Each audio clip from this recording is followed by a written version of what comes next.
Rebecca সবাই দেখে ওকে ডেকে নিয়ে আসলাম মমিতাটাকে।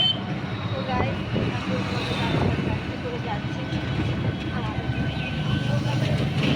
পাশ এলে যাই যাই না কেন কিছু না কেন ইচ্ছা আছে আমার গাড়ি হওয়ার কারণে আমাদের একটু ভাড়াটা লাগে না, তাই আমরা গাড়িতে করে এখন সোদপুর পার করি।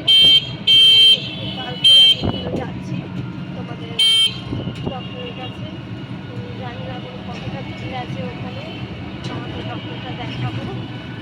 জানি না কি বলবে ডক্টর, এখন হচ্ছে সেটা বলছি আমার গলার মধ্যে যেগুলো পড়তে দেয় তাদের না দেয় ওষুধের দ্বারা যদি সম্পূর্ণভাবে সুস্থ হয়ে যায়। আমার খুব কষ্ট হয়, মাথা পর্যন্ত ঘোরায়। এই হাড়ের যন্ত্রণার জন্য আমার খুব কষ্ট হয়, হাত পায়ে তবে শেষের টাইমটা কোনটা হয়ে যায় মানে ঘাবড়াটা হয়ে যায়, মানে ঘাবড়াতে লাগে এরকম একটা আমাদের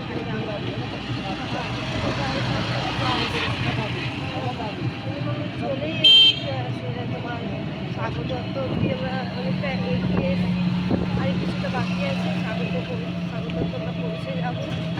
তো গাইস চলো দেখি ওখানে গিয়ে দেখি অনেক ভিড় থাকে। আজকে যদি ভিড় অত না থাকে আর শরীরটাও ভালো লাগছে না, তো ভাবলাম একটু কবিতাকে নিয়ে যাই। কাগজ এতটা নিয়ে আসবো তাহলে ওরাও একটু এসে ঘোরাটা হয়ে গেল। কবিতা তোর কেমন লাগবে? ভালো লাগছে আর খাওয়া ওর তো ঘুরতে ভালো লাগে, তাই ভালো লাগে। সকালে আমার সাথে দেখো বেড়ে যায়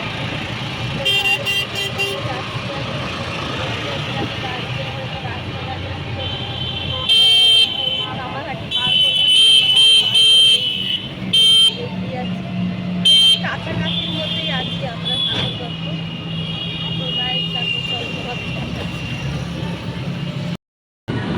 আর দেখতে থাকো, দেখো তোমরা আমরা সাগর দত্ত রাস্তায় চলে দেখো কত বড় ফ্ল্যাট, দেখো অনেকটা কত তালা অনেকটাই আছে, হবে 20-21 তলা হবে, তারও বেশি মনে হচ্ছে, কতটা উঁচু বাবা।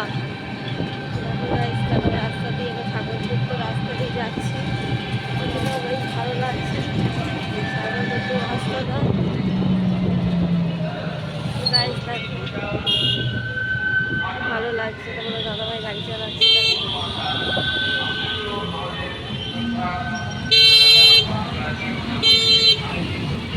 তো গাইস আমরা সাগর দত্তে চলে এসেছি, কত ভিড়, সাগর দত্তে চলে এসেছি, কত ভিড় বাবা। লাইন দেখ কত, কাঠের জন্য লাইন দেখ, দেখেছিস?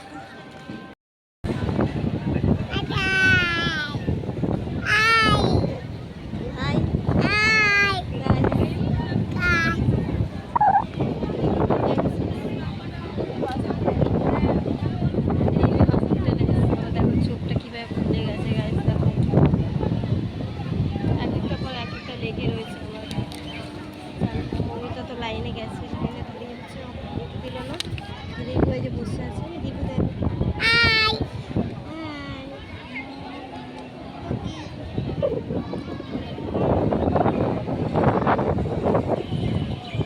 মমিতা গেছে ভেতরে টিকিট করতে, আমাকে ঢুকতে দিল না। একজনের বেশি কেউ ঢুকতে পারবে না, যে টিকিট করবে সেই ঢুকবে। ওই মমিতা টিকিট করছে, দিদি যে বসে আছে, দিদি যে দেখ টাকা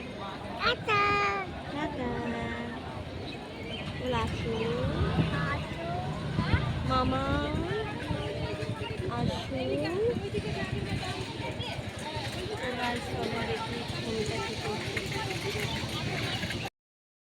তো গাইস আমরা বাড়ির দিকে যাচ্ছি, আর ওখানে ভিডিও করতে পারলাম না আমি, ছিল মোবাইল নেবো না টিকিট কাটবো না ডাক্তার দেখাবো না ওষুধ নেবো, এতটাই ভিড় ছিল গাইস।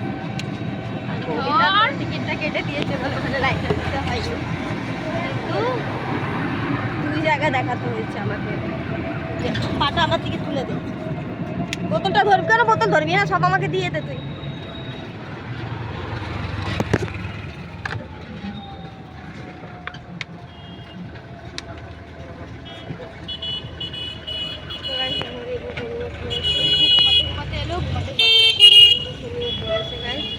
আর রিমিকে কেন বকা দিলাম, বোতলটা ধরতে বলছি, বোতল ধরবে না, ও রিল্যাক্সে বসবে একদম, তাই তো বল, রিল্যাক্সে বসবে। কিন্তু খিদেতে খুব জোর খাচ্ছে, জানি না খাবো এখন আমরা। আমাদের দাদাভাই কি খাওয়াবে আমাদেরকে আমি জানি না। আর স্কুলে মেলা হয়ে যাবে, পয়সা বাবার থেকে 100 টাকা নিয়ে আসি, আমি 100 টাকা দেবো, তুমি 100 টাকা দেবে, আর বাবা 100 টাকা।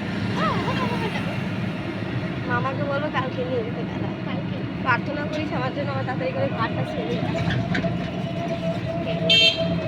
তো গাইস এখন আমরা বাড়ি যাচ্ছি, জানি না কি খাওয়াবে গো।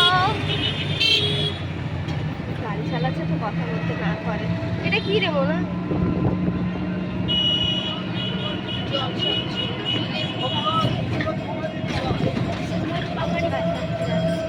আর আমাদের সাথে একজন আছে, দেখাবো তোমাদেরকে।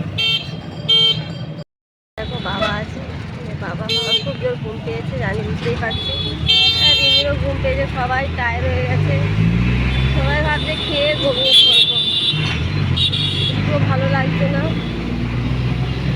বাবা ওখান থেকে, বাবা ডাক্তার দেখাতে গেছিল সাগর দত্ত, আমাদের সাথে যায়নি, ছোটো ভাইয়ের সাথে গেছে, আর আসার পথে আমাদের সাথে এসছে। ও বাবা, আমার ভাই এখানে কাজ করে,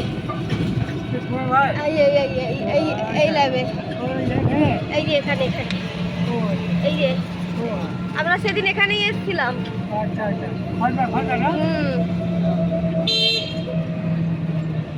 তাই বাবাকে বললাম 8,000 টাকা, 8,000। তো গাইস বাবাকে বললাম মজা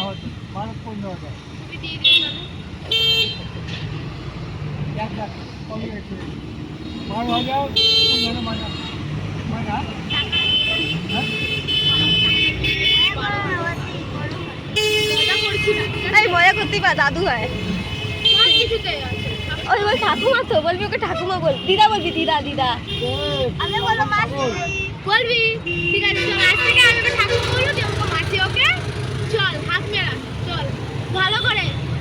আজ থেকে কি বলবো, এটা হলো আজ থেকে ঠাকুমা, আজ থেকে মাসি, মাসি, ঠাকুমা মাসি, আই বলবো ঠাকুমা, ভালো ঠাকুমা মাসি, ওরকম মাসি হলে মাসি হচ্ছে বাচ্চা ধরার মাসি করেছে, ঠিক আছে মামি? কি বলছো? বলবো দাদা, বলবো আন্টিকে, ও আন্টিকে বলছে, আমারই তো আন্টি হয়, আন্টিকে যে বলবি মাসি বল, ঠিক আছে ওরকম বলবি না, বলছি যে মাসি বল, ঠিক আছে আমি বলবো ঠাকুমা। তো চলো গাইস আমরা চলে যাই এখন বাড়ির দিকে। তোমার দাদা ভাই কি খাওয়াবে আমি জানি না, গিয়ে তোমাদের সাথে আমার দেখা হচ্ছে। তো গাইস আমি বাড়ি চলে এসেছি, হাত পা ধুয়ে ফ্রেশ হয়ে গেল, ফ্রেশ হয়ে তোমাদেরকে এখন আমি কিছু কথা বলতে চাই। তোমরা জানোই আমি আজকে হসপিটালে গেছিলাম সাগর দত্তই। তো সাগর দত্তে গিয়ে অনেকটা লাইন ছিল, ওখানে কোনো ভিডিও আমি তোমাদেরকে দেখাতে পারিনি।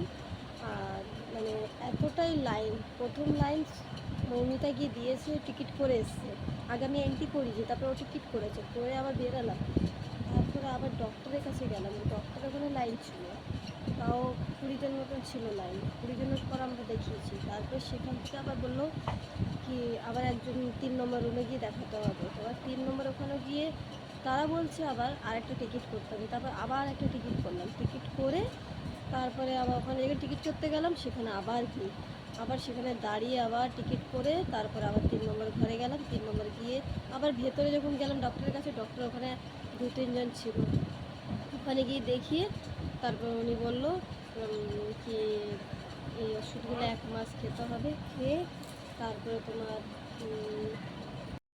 1 মাসের ওষুধ খেতে বললো আমাকে, তারপরে আমি ওষুধ খেয়ে নেবো। তো আমি জিজ্ঞেস করলাম যে আমার সমস্যাটা কোথায় আছে, তো বললো সমস্যাটা হলো, আমি ঘাড়ের তো বলেছিলাম কি ঘাড়ে আমার খুব ব্যথা হয়, কিন্তু একটাই দুঃখ আমাকে ওই ওয়ালারটা পড়তে বলেছে, ওটাই পড়তে বলেছে আমাকে। আর কী করা যাবে এখন আমি কিছু ভেবে উঠতে পারছি না।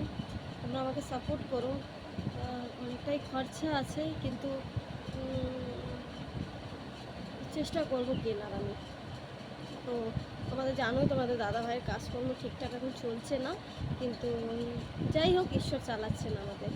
তো যাই হোক, এখন আমি ওষুধগুলোও দিয়েছে, আর নার্ভের ওষুধও দিয়েছে, আর এই ঘাড়ের ওষুধও আলাদাভাবে আমাকে দেওয়া হয়েছে।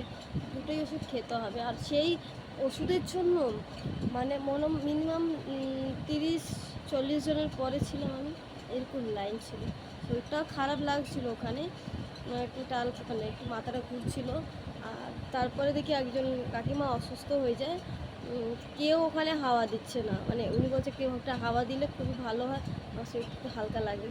তা আমি আমার রিপোর্ট দিয়ে, আমার যে এক্সরের ফটোটা ছিল ওটা দিয়ে আমি হাওয়া দিয়েছি বলে বলছি না, আমাদের এইটাই ঈশ্বর আমাদের এইটাই শিখিয়েছেন, কি আমরা যে মানুষটা পড়ে আছে তাকে কেউ দেখছে না, কিন্তু আমাদের কর্তব্য তাকে গিয়ে দেখার।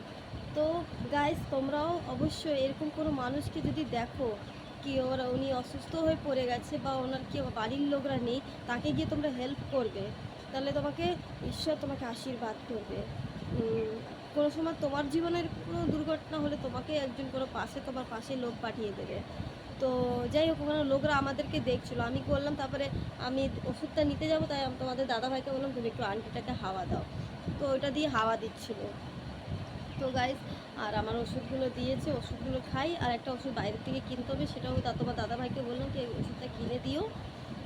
তো রাস্তা দিয়ে আসলাম, এসে বাবাও বাড়ি চলে গেল, রান্না করিনি। তো মাকে বললাম, আমার শাশুড়ি মাকে বললাম তুমি কি রান্না করেছো মা, তাহলে একটু দিয়ে যাও, একটু খেয়ে নিই, তারপর রাতে দেখা যাবে। আর এখন ঘরের কাজগুলো করবো গাইস। তো গাইস, আজকের ভিডিওটা এই অবধি থাকলো। আমাদের ভিডিও যদি তোমাদের ভালো লাগে অবশ্যই লাইক, কমেন্ট, সাবস্ক্রাইব করো, তাহলে তোমাদের সাথে আবার নেক্সট ভিডিওতে আমাদের দেখা হবে। Tata, bye bye.